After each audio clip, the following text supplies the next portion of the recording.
Ano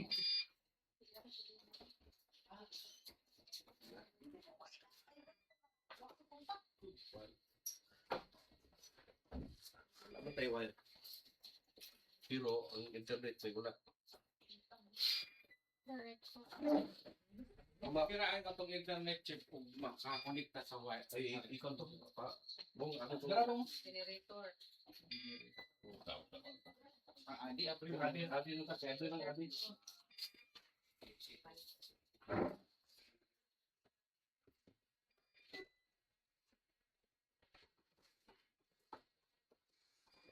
Hindi na lang ang ilulok. Kaya ito. Taas ko niya lagi.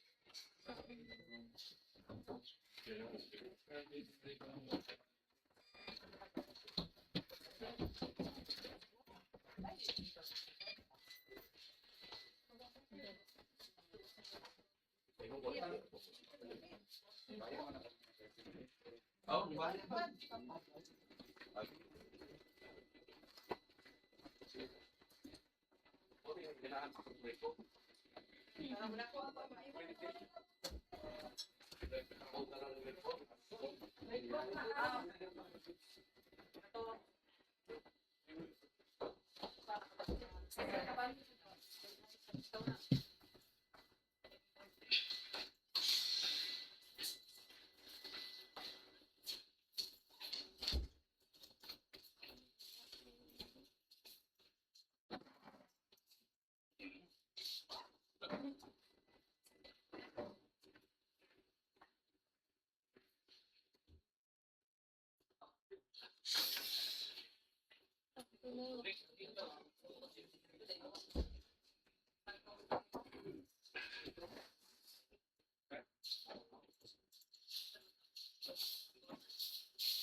Continued until preferred layer is encountered and or upon the instruction of the geotechnical engineer.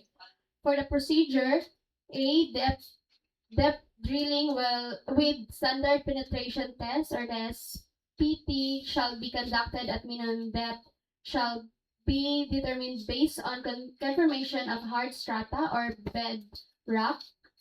Drilling can be stopped after 3 meters minimum penetration into hard strata or bedrock. For B, the consultant shall perform analysis and testing on disturbed and undisturbed soil samples. These analysis and testing shall be performed in accordance with the AASH2 and ASTM standards. For B, the laboratory testing, the preparation of samples for testing shall be made in accordance with the AASH2. The following tests shall be made on samples obtained from boring and drilling. So for the specific gravity, the technical investigation, the specific gravity of soil is determined according to ASH2 T100. This test method determines the specific gravity of solids, which is the ratio of the density of soil particles to the density of water at the specified temperature. The specific gravity of most soils typically falls within the range of 2.6 to 2.8. For standard penetration tests, the test shall be carried out through ordinary soil encountered to the depth specified above. Standard penetration test shall be performed using 5 centimeters or 1 inch outside diameter split spoon sampler driven by a 63.60 kilogram or 140 pounds hammer pulling or 76 centimeter 30-inch at 1.5 meter interval or closer if necessary. For moisture density rotation, the test method determines the relationship between the moisture content and the density of soils compacted in a mold. The contractor shall conduct this procedure according to NDT 99 or NDT 180. For bearing capacity test, the test method covers estimation of the bearing capacity of the soil in place by means of field loading tests. These test methods can be used as part of a procedure for soil investigation for foundation design. It's given information and the soil depth equal to about 2 diameters of the bearing plate and takes into account only part of the effect of time. For the sieve analysis, the contractor shall conduct this test in accordance with the ASH2 T27 and materials finer than number 200 or 75 mule in accordance with ASH2 T11. The procedure combines the two test methods. Sieve analysis determines the gradation or distribution of aggregate particles within a given sample in order to determine compliance with design and product standards according to determination of materials smaller than number 200 or the 75 U cannot be made with ASH2 T27 alone. If quantifying this material is required, it is recommended that the ASH2 T27 be used in conjunction with the ASH2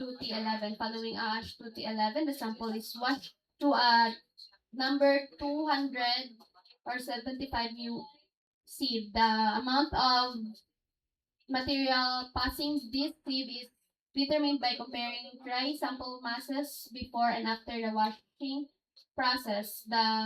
This procedure covers sieve analysis in accordance with the ASH2 T27 and materials finer than 200 in accordance with ASH2 T11. The procedure includes two method choices, A and B. For liquid limit test shall be performed on material passing the 0.430 millimeter or number 20 sieve, ASH2 T89 and T9027. There are two methods approved by ASH2. Any of the two methods can be used by the contractor. Blow count must be within 22 to 28 blows. Liquid limit is a calculation based on moisture content and number of blows to closure. So for soil classification, the standard classifies soils from any geographic location into categories representing the result of prescribed laboratory tests to determine the particle characteristic, the liquid limit, and the plasticity index. This should be assigned group name and symbols along with the descriptive information. Practice D2488 can be used to describe a soil to aid in the evaluation of these significant properties for engineering use. Engineering behavior of the soil must be seen. So for the implementation, A, for the output deliverables, we have interception report. 2, we have final report.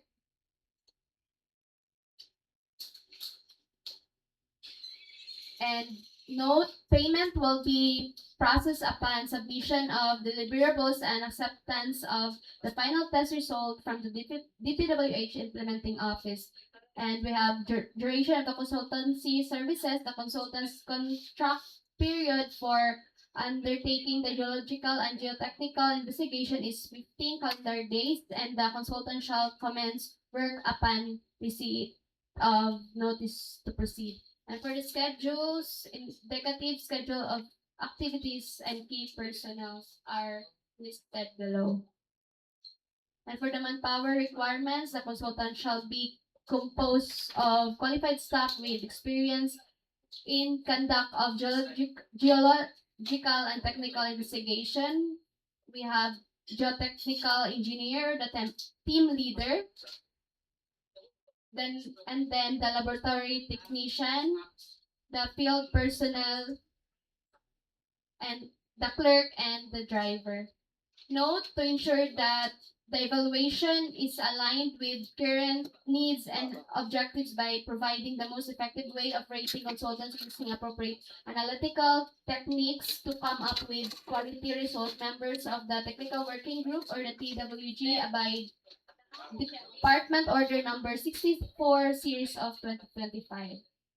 For assistance to be provided by the DPWH in connection with the task of the consultant that require inputs and assistance from other government agencies as well as the local NGOs, members of the Congress, and officials of the regional or provincial branches of national government agencies. The DPWH shall ensure that the consultant has access to all relevant information necessary to the performance of the above services. The consultant is expected to provide office space and equipment and all other sources necessary for completing the services. And for the capacity development, it is optional. The consultant shall conduct training for DPWH or DEO in the preparation of soil investigation surveys and projects. The training shall include, but not limited to, the following.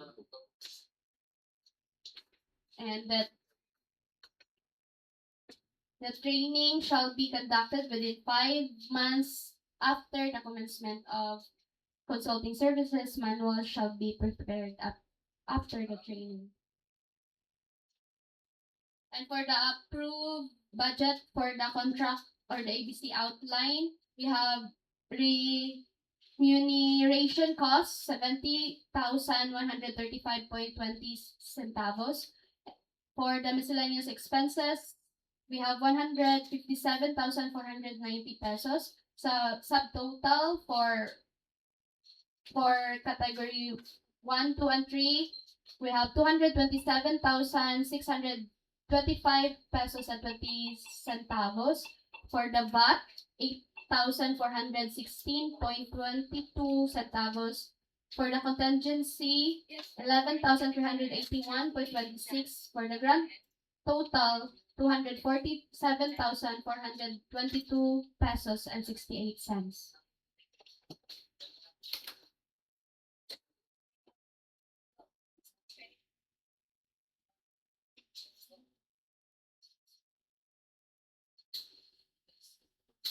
So we have also here the breakdown of the cost estimates as per DO 99 series of 2018.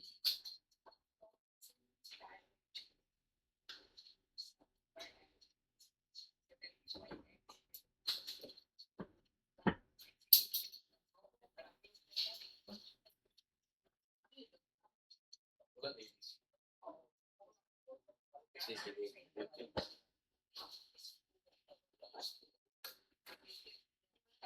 eh.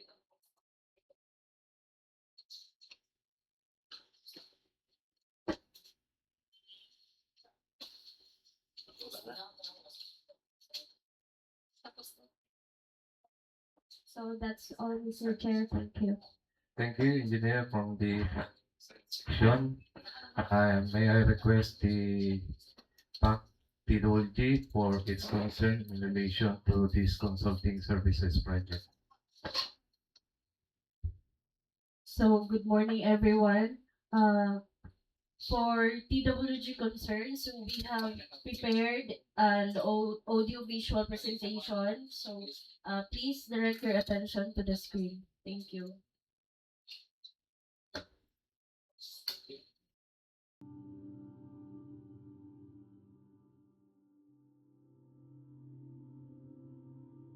Submission and receipt of bids, Section 54 of this IRR of RE number 12009. Bidders shall submit their bids through their respective duly authorized representatives using the form specified in the bidding documents in two separate sealed bid envelopes or in appropriate documents and file format for electronic bid submission as per the relevant guidelines, and which shall be submitted simultaneously. The first shall contain the technical component of the bid, including the eligibility requirements under Section 52 of this IRR, and the second shall contain the financial component of the bid. First envelope shall contain the following technical documents at the least: bid security in prescribed form, amount, validity period, organizational chart for the contract to be bid, list of completed and ongoing projects, approach, work plan, and schedule, provided however that for architectural design, submission of architectural plans and design shall not be required during the consultant selection process. List of key personnel to be assigned to the contract to be bid with their complete qualification and experience data. An omnibus sworn statement in accordance with Section 54 of this IRR.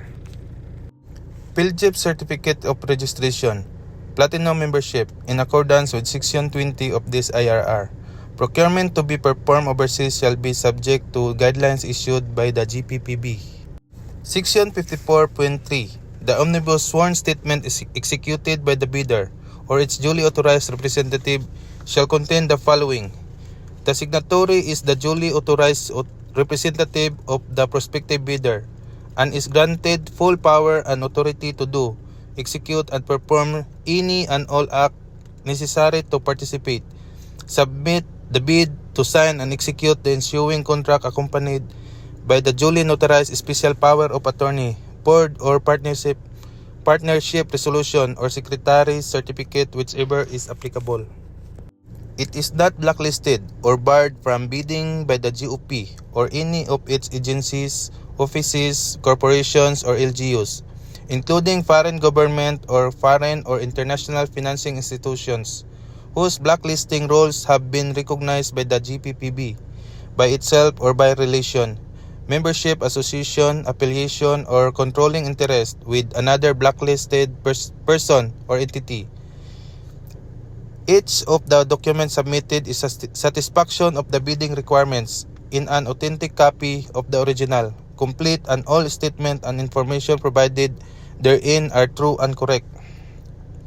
It is authorizing the HOPE or its duly authorized representatives to verify all the documents submitted.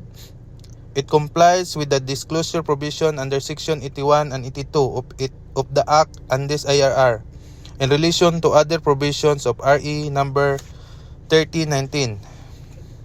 It complies with existing labor laws and standards.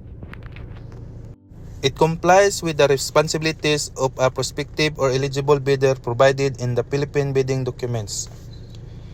it did not give or pay directly or indirectly any commission amount, fee, or any form of consideration, pecuniary or otherwise, to any person or official, personnel, or representative of the government in relation to any procurement project or activity. And in case of advance payment was made or given, failure to perform or deliver any of the obligations and undertaking in the contract shall be sufficient grounds to constitute criminal liability under existing laws. Second envelope. The second envelope shall contain the financial information documents as specified in the Philippine bidding documents. Note: bid shall be received by the BAC on the specified date, time, place specified in the invitation to bid. Bids including the eligibility requirements under Section 52.1 of this IRR submitted after the deadline shall not be accepted by the BAC. The original copy and copy 1 of the bid form shall be typed or written in ink and shall be assigned by the bidders or its duly authorized representative. Unsealed or unmarked bid envelopes, or in case of electronic bid submission, bidding documents not in compressed archive folders and are not password protected shall be rejected. The BAC shall assume no responsibility for the misplacement of the contents of the improperly sealed or unmarked bid. Any missing, incomplete, patently insufficient document in the above-mentioned checklist is a ground for outright rejection of the bid. Proper tabbing and use A4 bond paper. Department Order 90, Series of 2002, in order to improve transparency and prevent any insinuation. All pre-qualification and bid documents being required for submission must be properly book-bound, and the contents of which must be all numbered, paginated consecutively.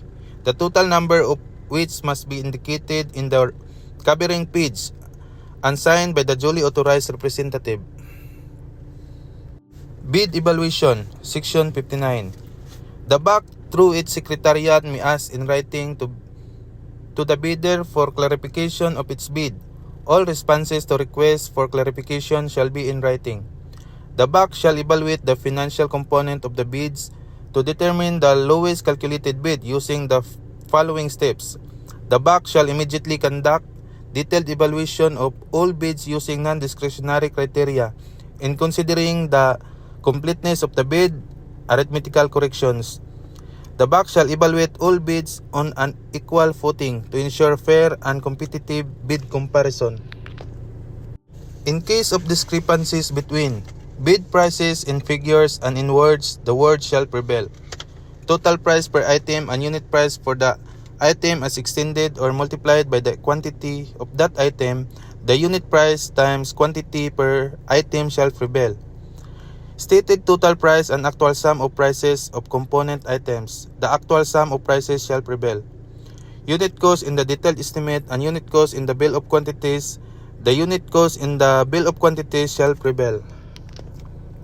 Total calculated bid prices as evaluated and corrected for computational errors and other bid modification which exceed the ABC shall be disqualified. Bid evaluation of short-listed bidders for consulting services.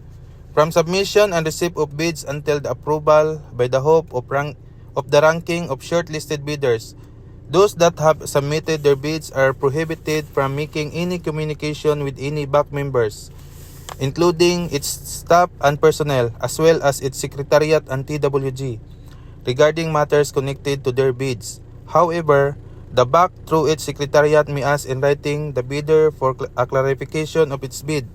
All responses to requests for clarification shall be in writing. Modification and withdrawal of bids, Section 55. Bidders may modify their bids provided that this is done before the deadline for the receipt of bids.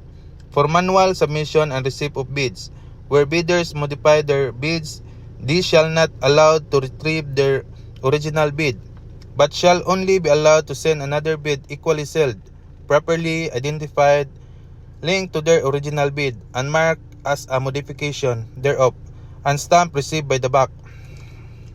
For online or electronic bid submission, where bidders modify their bid, these shall not be allowed to retrieve their original bid but shall only be allowed to send another bid equally secured and properly identified.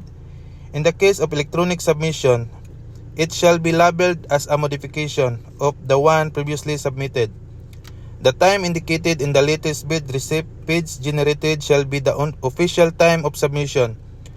Bids submitted after the deadline shall not be accepted. Bidders may through a letter withdraw their bids before the deadline for the receipt of bids.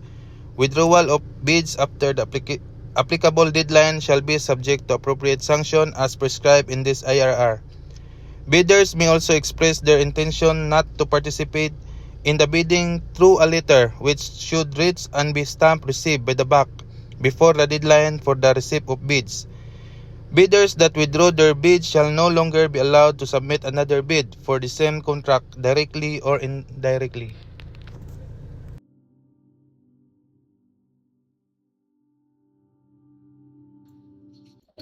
That's all, Mr. Chair. Thank you, PAC-TWG. Is there any concern coming from quality assurance section?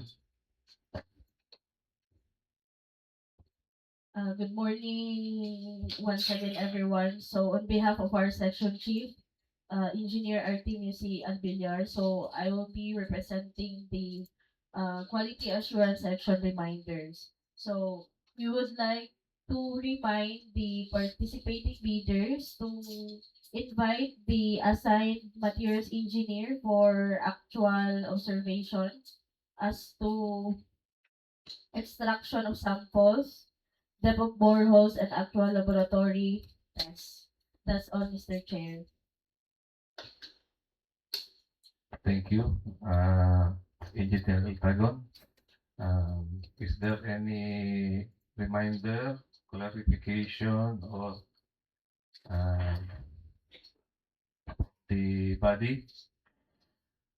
Since none, may I request the Secretariat for the next schedule of activity in connection to this consulting services project.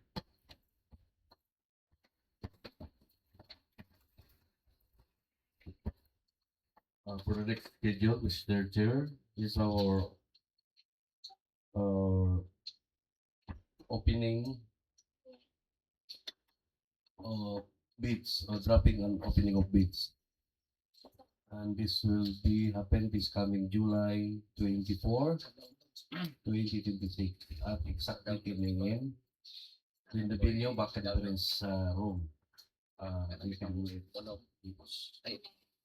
That's all I have, Mr. Chair. In connection to our venue, it's still here in the ground floor or the second floor? I guess, Mr. Chair, still here. Still here. Okay, thank you, sir. If you're done, may I request the back secretariat for an closing prayer before we adjourn.